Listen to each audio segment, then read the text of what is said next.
Well, nobody wants to talk about it. In fact, discussing death seems contradictory in our youth-obsessed culture. But as you'll see, not being ready can make a tragic situation almost unbearable. I wasn't ready for it to end. It just happened so fast. It took over, and it ended. On January 1st, 2010, 21-year-old Letitia Mauser passed away after an accidental overdose of her own prescription medication. She was a daughter, a sister, and the mother of 18-month-old William Ryan Mathis. And every morning I wake up, every night I go to bed, I cannot believe that my daughter is gone. My daughter is dead. It doesn't even seem like it's real. But reality was about to set in fast for Kenny Mauser. He had no idea the amount of work, tears, and money it would cost to bury his daughter.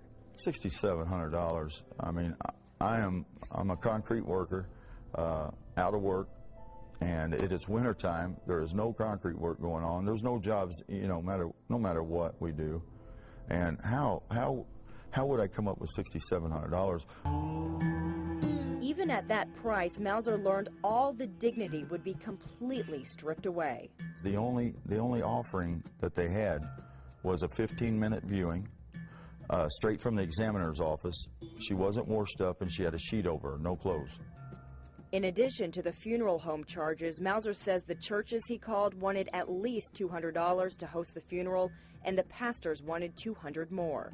To some people, $200 might not sound like a lot of money.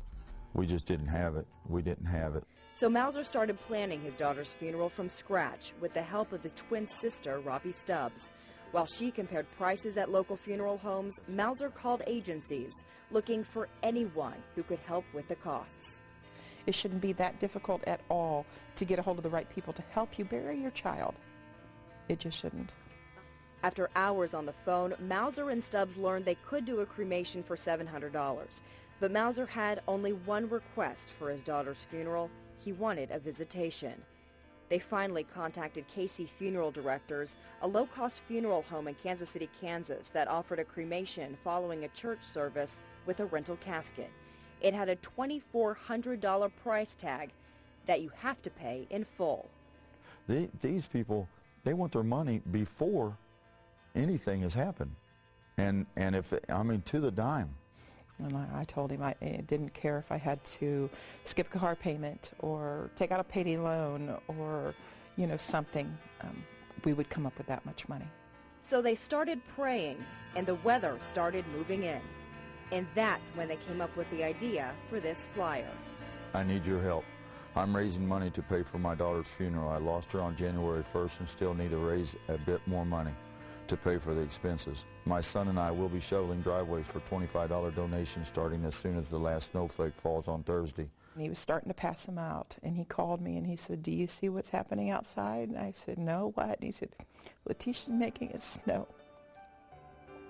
I said, "Yeah," and I looked out my window. I said, "Yep, it sure is, isn't it?" I knew she had to ask God, please give my dad some snow. He needs it. He's got to pay for a funeral. And he did. For 8 hours a day, 3 days straight, Mauser shoveled the snow with wind chills at times reaching 20 below zero. She gave me the strength to do it. Just remarkable. They had come up with $2,000 when Mauser got a call from someone who'd received the flyer. He asked me how much was left on the funeral's bill, and I said $700. And he said, I'll go ahead and pay the $700, just like that. And I was in the car, and overwhelmed me. I cried. I couldn't stop crying, and he was like, "Yeah, don't worry about anything." 11 days after Letitia passed away, her family and friends were finally able to lay her to rest and say goodbye, and wonder, would she have wanted it? I didn't see anything what any father would have done for their daughter. I didn't do anything other than even the shoveling. No way, I'd have done a million times over.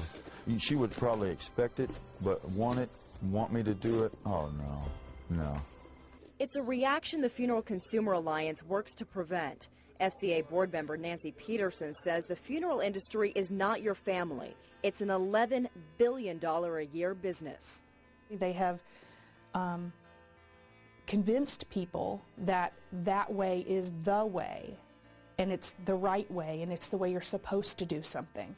And we at FCA just want people to understand that there are very few supposed tos in this. But Peterson says if you never talk about death with your family, you will end up paying in grief and discomfort, and that's expensive.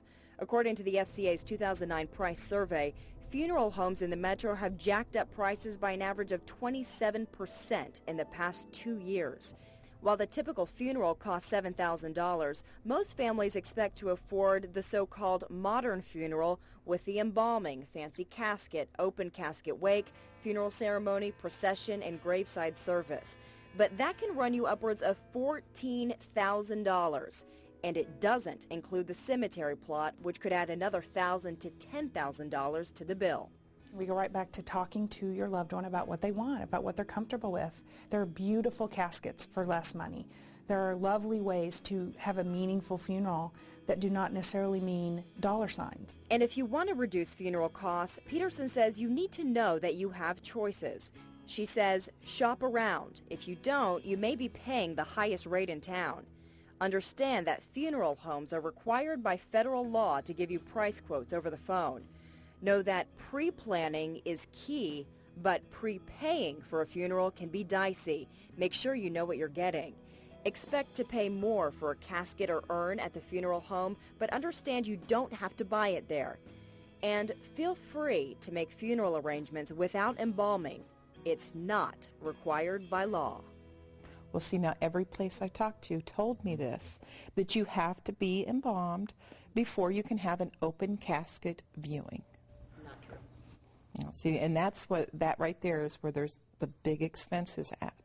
What I am going to do is look into the insurance because I don't want them to have to go through this. And you don't think about it, but when you pass, when it's your turn, it's handed down. Somebody's got to do it. And next time, somebody will be prepared and know and understand what's really associated with the cost of dying. To find out more about what's involved in planning a funeral, join us for a special web chat on Friday, February 5th at noon. Nancy Peterson with the Funeral Consumer Alliance of Greater Kansas City will answer all of your questions and let you know how you can choose a meaningful, dignified, and affordable funeral. Go to fox4kc.com for a free web chat this Friday at noon. Stephanie Hockridge, Fox 4 News.